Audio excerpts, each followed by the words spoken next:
बच्चों, आज हम छठवां लेसन पढ़ रहे हैं ओलंपिक वर्तुळाचा गोप।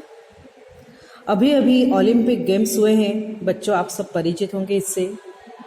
हिस्ट्री में भी आप पढ़ चुके होंगे कि ओलंपिक गेम्स ग्रीस में उसकी शुरुआत हुई थी। राजा महाराजाओं के ज़माने में मनोरंजन के लिए खेल का आयोजन किया जाता था। अलग अलग राज्यों से उस समय खिलाड़ी आते थे और खेल खेलते थे और मनोरंजन लोगों का होता था। वही परंपरा आगे चलती रही और ओलंपिक गेम्स की शुरुआत हुई है। हर 4 साल के बाद ओलंपिक गेम्स का आयोजन किया जाता है और इसके लिए हम देखते हैं खिलाड़ी कितनी मेहनत करते हैं। बचपन से लेके उनका सपना रहता है कि ओलंपिक गेम्स में हम जाए, वहाँ पर हम मेडल जीते। तो ये ओलंपिक वर्तुळाचा गोप, ये ओलंपिक गेम्स की शुरुआत वो किस प्रकार, उसका आयोजन किस प्रकार किया जाता है, कैसी व्यवस्था की जाती है, इसके बारे में ये एक लेसन है। ओलंपिक वर्तुळाचा गोफ, वर्तुळ यानी गोल, राउंड, गोफ यानी संकल जिसको हम कहते हैं। जैसे आपको पता होगा ये जो चित्र यहाँ पे दिया है इसका सिंबल है, ओलंपिक गेम्स का सिंबल, और ये गोल गोल है, यहाँ पे ना वर्तुळ है और उसका गोफ बना हुआ है, उसकी संकल बनी हुई है, इसलिए इस लेसन का नाम है ओलंपिक वर्तुळाचा गोफ। हम देखते हैं अभी ये लेसन की शुरुआत। बाळाजी पंडित लेखक है। ऑलिम्पिक्स गावाकडे आमची मोटार भरधाव वेगाने जात होती। ओलंपिक मतलब इतना बड़ा ये गेम्स का आयोजन होता है कि उसके लिए गांव के समान एक बसाया जाता है।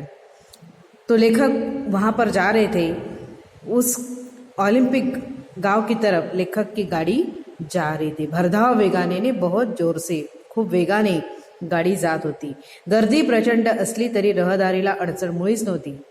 बहुत भीड़ थी लेकिन रहदारी यानी वाहतूक, आना जाना, उसके लिए कोई दिक्कत नहीं थी। येण्या जाण्यासाठी वेगवेगळे रस्ते होते। जाण्याचा रस्ता वेगळा, येण्याचा रस्ता। खेळाचे मैदान जवळ येऊ लागले तसे आमचे डोळे समोरील क्षितिजाकडे लागले। दूर से हमको मैदान दिखने लगा। खूबच उंच अशा स्तंभावर, बहुत बड़े स्तंभ के ऊपर एक भला मोठा ध्वज, बहुत बड़ा ध्वज, ध्वज यानी झेंडा, निशान, फडफडत असलेला आम्हाला दिसला।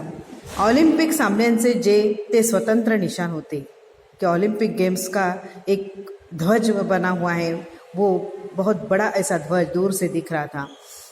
ध्वजावरील पांढऱ्या शुभ्र पार्श्वभूमीवर लाल, पिवळ्या, निळ्या, ये सब कलर यहाँ पे दिए, लाल, पिवळा, निळा, हिरव्या, काळ्या रंगाचे वर्तुळे एकमेकात गुंफलेली होती। जणू 5 मित्रच हातात हात घालून आपल्या मैत्रीची साक्ष जगाला देत होते। हे गोल जसे एकमेकात फसलेले आहेत तसे जणू काही 5 मित्र एकमेकांच्या हातात हात घालून उभे आहेत, आपल्या मैत्रीची साक्ष देत आहेत, असे लेखकाला वाटले। ही 5 वर्तुळे म्हणजे जगातील 5 खंड, जिसको हम इंग्लिश में कहते हैं कॉन्टिनेंट, 5 खंड आणि त्यांची शुभ्र धवल पार्श्वभूमी म्हणजे विशाल अंतराळ। पार्श्वभूमि ये बीच का जो है सफेद रंग, वो जैसे कोई विशाल ऐसा अंतराळ है। या ध्वजावर ऑलिम्पिकचे ब्रीदवाक्य लिहिलेले होते। लिहिलेले आहे CTS, OLTS, 40S। ध्वज के पास में क्या लिखा है? ब्रीद वाक्य लिखा है, स्लोगन लिखा हुआ है CTS, OLTS, 40S। अभी इसका मतलब क्या है? गतिमानता, उच्चता, तेजस्विता। ये खिलाड़ियों में जो खेलने जाते हैं उनमें ये सब गुण हमको दिखाई देते हैं।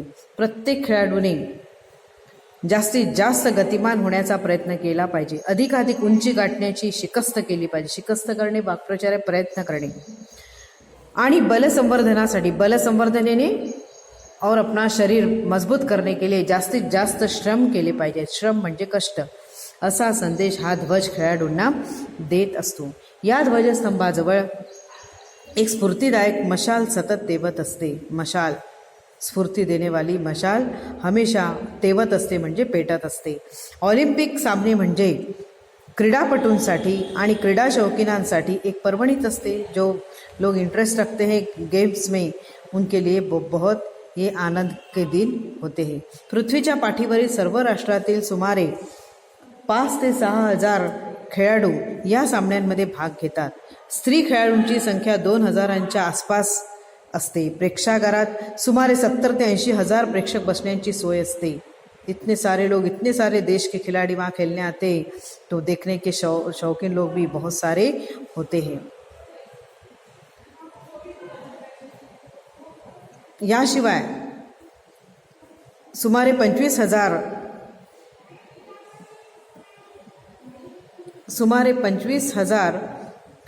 लोकांना हे सामने उभे राहून पाहता येतात. पोहण्याच्या शर्यतीसाठी पोहणे आणि स्विमिंग करने के लिए 4-5 तलावही बांधलेले असतात. स्विमिंग टँक भी होती है. खेळाचे विशाल मैदान, विशाल यानी बहुत बड़ा, त्या भोवतालचे प्रचंड प्रेक्षागार, बहुत बड़ा मैदान, उसको देखने के लिए लोगों को बैठने की व्यवस्था, रहदारीसाठी मुद्दामून बांधलेल्या अनेक सड़का, वहाँ तक पहुँचने के लिए सड़कें बनाई गई जाती है. लोहमार्ग यानी रेल मार्ग बनाए जाते.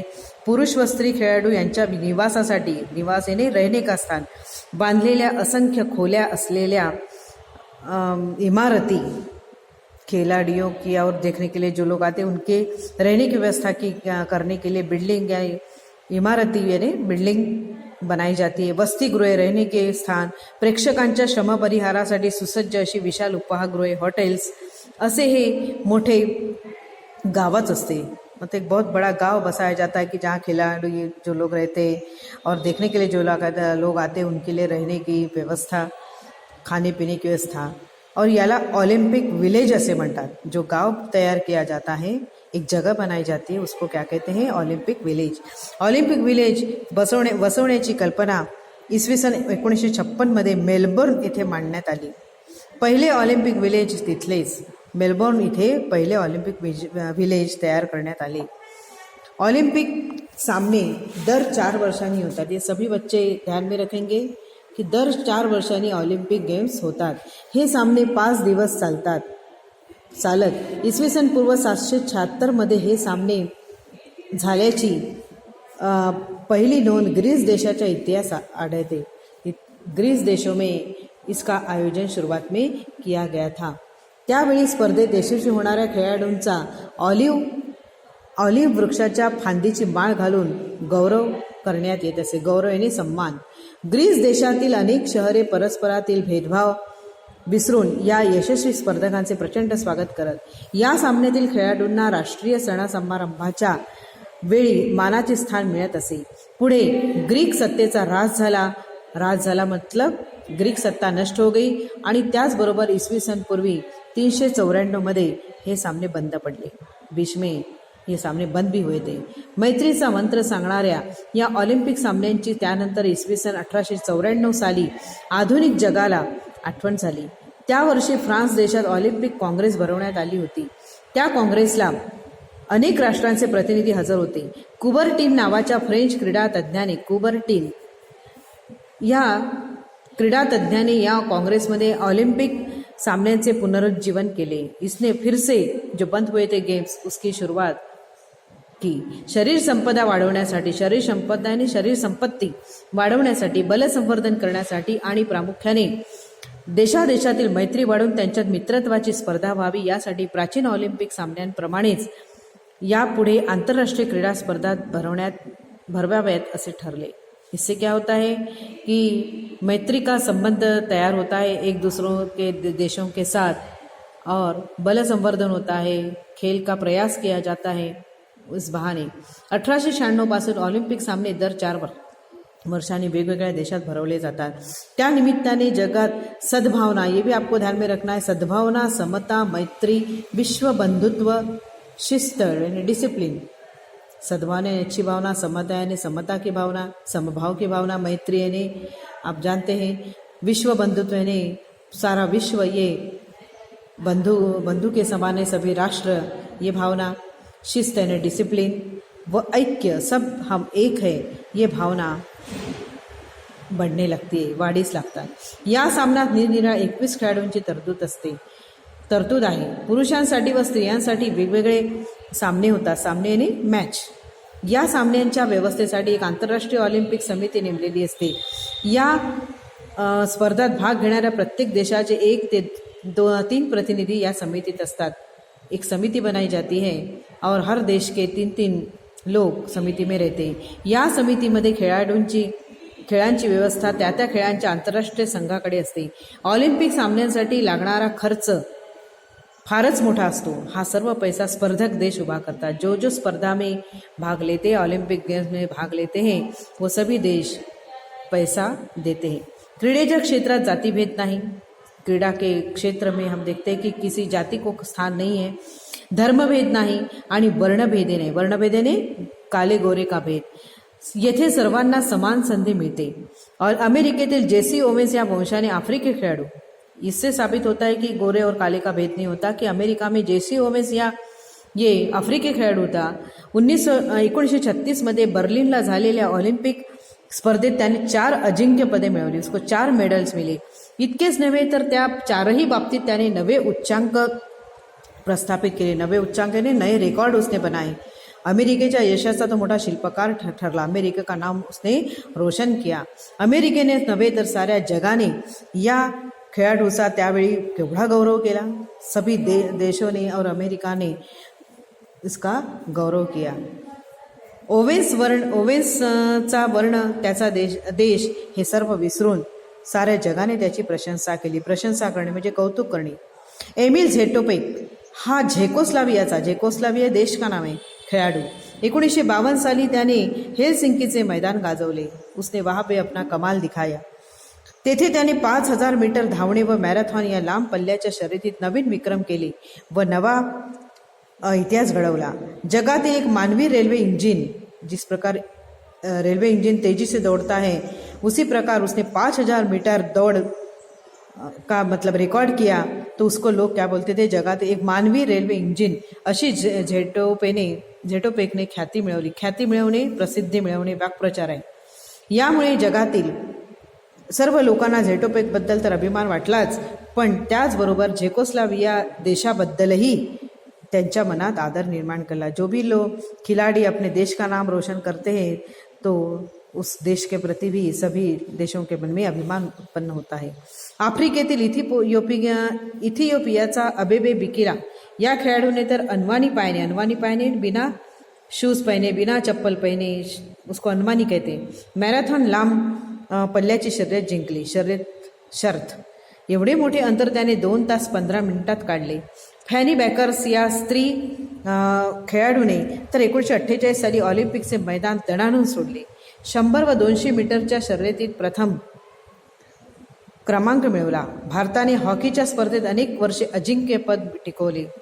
हर साल हॉकी में मेडल मिलते थे भारत को. सुप्रसिद्ध भारतीय हॉकी खिलाड़ी ध्यानचंद, सभी ने नाम सुना होगा. हॉकी प्लेयर सबसे फेमस प्रसिद्ध ध्यानचंद यांचे नाव कित्येक वर्ष जगात सर्वांच्या जिभेवर नाचत होते म्हणजे सर्वांच्या तोंडी होते. सब उनका नाम लेते थे.